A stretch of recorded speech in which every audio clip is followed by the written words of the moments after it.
चली प्रबल मात्रा विषाक्त मद कारोबार। अबकारी विभाग चिरनिद्रा शोइथिबा हेउछि अभियोग। चौदरे थिबा अबकारी विभाग अधीन टांगी जगतपुर चौदर अंचल अबकारी नीति को नियम अनुसार लागू करने परिवर्ते ढिलारे छाड़ी देइछंती। सरकारी देशी और विदेशी मद चलुथिबा बेले चौदर मंगुली रे रायपुर छत्तीसगढ़ विषाक्त मद बहु परिमाण रे आसुछि और विभिन्न होटेल ढाबा रे बिक्री होछि। सेमानकर कहबा अनुसार आमे मासिकिया बटी देउछु और व्यापार करूछु। एपरिक आठगड़ अंचल चोरा हाथ रंधा देशी मद प्रबल बिक्री चली। अति आश्चर्यर कथा चौदर बाघुआ भूया अबकारी ऑफिस निकट में 100 मीटर दूर में प्रबल गंजेई व्यापार चलुथिबार देखा जायछि। एही अंचल रे 11टी ठिपी खोला और 11टी ठिपी बंद विदेशी मद थिबा बेले 17 रु ऊर्ध्व देशी मद सरकारी दुकान रही, किंतु 43 रु ऊर्ध्व देशी कोचिया मद व्यापार चली। 14 रे विदेशी कोचिया मद 12टी दुकान रे मिलुछि। तेबे पान दुकान, चा दुकान और जलखिया दुकान जगतपुर अंचल रे 8 और टांगी अंचल रे 16टी देशी कोचिया दुकान रही। मनोरंजन शासक जन सामाजिक कर्मी चौदर बोधे मद बर्तमान प्रलय बन्या भाया चलती बिक्री होती देशी मद जहाँकि आप गोड़ीपाटना बाइकरापुर चित्रसट सेपटे लगे सेपटे बर्तमान आप संध्या बेले गले देशी मद पी लोक चलिक आसते बर्तमान रास्तार आसवा देखते खाली झुली झुलिक आसुँच बर्तमान यही निकट में गोटे गंजाम गोटे मदमर्त विभीषिका खेली आगामी दिन में पार्वण आसूसी जो जो बर्तमान जो सब चोरा मद चौदारे पशुची आगामी दिन में कहीं किसी अघटन न घटो से माने एक्साइज विभाग ही दायी रही गोचार सब चली क्या आम देखु मद पीक लोक आसुँच से कौन जापार कौट मद बिक्री होती तेणु से गोचार थे होती तेणुक आगामी दिन में ये जब मद बर्तमान जो आसूसी जो चोरा मद को दरका जाए आगामी दिन में गणेश पूजा अच्छी दशहरा अच्छी काली पूजा अच्छी आगामी दिन में बहुत माने किसी धन जीवन निश्चित घटव मृत्यु घटव ए अवकाश नहीं तेणुक सरकार एप्रति यथेष ध्यान दिंतु आग बढ़ी गंजा परिस्थिति चौदार सृष्टि न हो। 16 नंबर जातीय राजपथर विरूपारू गोविंदपुर और 55 नंबर राजपथर मंगुली नुआपाटना रे थिबा सबु ढाबा होटेल रे चोरा रे एही मद मिलुथिबा अभियोग होईछि। नमस्कार, विजयलक्ष्मी महापात्र आश्वस्ति फाउंडेशन राज्य संपादिका। तो बेआईन भाव में तो मद बिक्री होछि आ मद गोटे एभलिया जिनस हो गला सोसाइटी रे आ ताको आयत करिया कष्टकर। विगत दिन में इलेक्शन पूर्व सरकार को कहते मद बंद कर दे कहीं ना मदर प्रभाव सेते पड़ुछि जे कि माने नाही नथिबा अघटन घटुछि, रोड एक्सीडेंट होछि एवं परिवार गुड़े भी नष्ट हो जाउछि, छोट छोट पिलांकर भविष्य भी नष्ट हो जाउछि।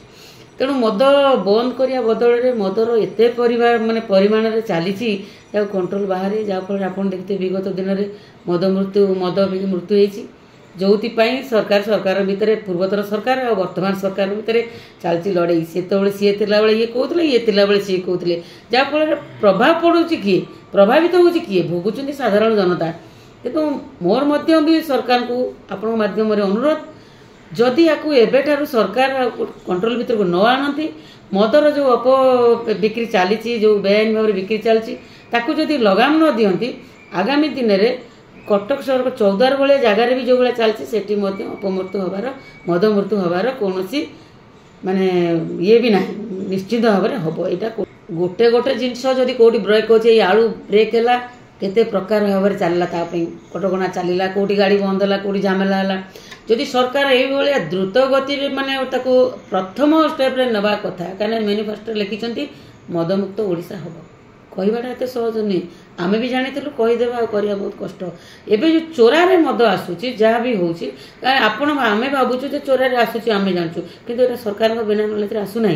आगामी दिन में जदि आपर सरकार कौन पदक्षेप न नियंती यदि मद मृत्यु हम तो निश्चित भाव सरकार दायी रही। अबकारी विभाग वर्ष को नामक मात्र किछि मद दोकानी नाम रे बेल मिल पारुथिबा केस देई चुप होई बसी रहउछि। विदेशी देशी कोचिया और चोरा मदर एक अलिखित रेड चार्ट रे एही व्यापारी माने एठारे सक्रिय होई उठिचंती। आगामी दिन में एठारे विषाक्त मद पाई मद मृत्यु भली घटना घटिबार आशंका रही और एथिपाई सरकार और तांको विभाग दायी रहिबो बोली बुद्धिजीवी महल रे चर्चा जोर धरिछि। गोटे संगठन हिसाब से मुझे विगत 10-15 वर्ष एक्सपीरियंस हिसाब से कहूँ जी आम समस्या दूर करुचु मैक्सिमम हूँ मद मद होची जेतिकी पारिवारिक समस्या होची मद होची जेतिकी एक्सीडेंट होची दुर्घटना जनित होची मद होची ताले सरकार जदि एबे सचेतन न होबे आमे चेंज सहित होची ना ताको उठेबो कि खाली लिखिदेले हबनी कहीदेले हबनी सरकार ताको पूरा माने जाको दृढ़ हस्तर दमन करिवार अछि ना मद बंद हबो माने हबो आउ जदि सरकार राजस्व अनेबे मदर टिकस को अनेकी साधारण जनता को जीवनटा को खेलिबे ताले निश्चित भाव आगामी दिन में बड़ धरण झमेला हबो प्रतिवाद हम और सरकार भी दायी रही। शुभेन्दु सामल चौद्वार पौर परिषद उपाध्यक्ष सरकार देशी मद दुकान लाइसेंस किंतु केबे ता ऊपर परीक्षा निरीक्षा करने दरकार जे केतोटी देशी मद दुकान में देशी मद बिक्री होउची ठीक ढंग आदि आपड़ देखिए चौद्वार म्युनिसिपालिटी की लगी आपंकर आग्राहाट जो टांगी चौद्वार ब्लॉक सहित लगी आपंकर आठगड़ निर्वाचन मंडली एपटे लगी आठगड़ निर्वाचन मंडली एपटे लगी सालेपुर निर्वाचन मंडली जो माने चोरा मद नहीं आसुचंती ताकू बंद बा सेमानकू चोरा मदरू निवृत्त रहिया विफल होती सरकार जो कि बर्तमान ये प्रश्न उठी आ मद मृत्यु बढ़ी तेणु आमे सरकार को निवेदन करूँ जो माने अबकारी विभाग रे जो माने दायित्व अच्छा केवल नीति प्रणयन करदे हुए ना नीति की मानिबा दरकार और नीति की अवलंबन करने दरकार ग्रास रूट रे जो जगार आपण को आमे कहूँ कोचिया मद जो माने विषाक्त देशी मद बिक्री करूँ जो माने बारंबार आम पौरपालिका बा आम सहर को जो माने पशि आसुछन्ती चोरा मद विषाक्त मद धरी से बंद करने सरकार कहीं विफल होती अबकारी विभाग कहीं दृढ़ कार्यानुष्ठान नौनी जोटी अंशपी अपसपी से खाली प्रहार कले चलो ना जो माने बेआईन भाव में चोरा मद को बिकुंट जो माने विषाक्त मद तैयारी करी आज गाँ गहली में गरीब गुरुबा लोक आनी जो विषाक्त मद पी जो लोक मैंने मृत्युवरण कर दायी किए रही निर्दिष्ट भाव में राज्य सरकार को आपण जरिए अनुरोध करी नीति नियम प्रणयन करने आवश्यकता अच्छी और नीति सेमती मजबूत हवा दरकार आ अबकारी विभाग टाड़टुळु नीति अवलंबन नक वर्तमान समय अच्छी सी आगु को आस साधारण जनता को साहाय्य नवा दरकार साधारण लोक जानी कौ पटे चोरी होउची कौ लोक कौ पटे आसुची कौ लोक चोरा मद बिक्री करुची तेणु ताकू सहर बजार जी बर्तमान व्यापक स्तर में ना बजार घाट में गाँ गहली में बर्तमान व्यापक चोरा मद बर्तमान भरपूर होगी तेणु अबकारी विभाग चौद्वार जे दायित्व अच्छा आह्वान आस बुलंतु देखिए प्रत्येक दिन चोरा मद पी लोक मैंने जो डहल विकल होती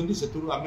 साधारण जनता को से बचाई पारिबा तेणु मुझे आपण जरिए गोटे कथा कहि जे सरकार तापाई दृढ़ पदक्षेप नवा दरकार नचेत आगामी दिन में ये मद सुरक्षा आईन बा बिना मद मुक्त अंचल करने बर्तमान विभिन्न स्वेच्छासेवी सामाजिक संगठन माने आगु को आसुच्च आगामी दिन में आहरी तीव्रतर हम किंतु ए चोरा मद कोचिया मद को जदि आमे बंद न करिबा। कटक प्रदीप कुमार नायकंक रिपोर्ट रिपोर्टर्स डे।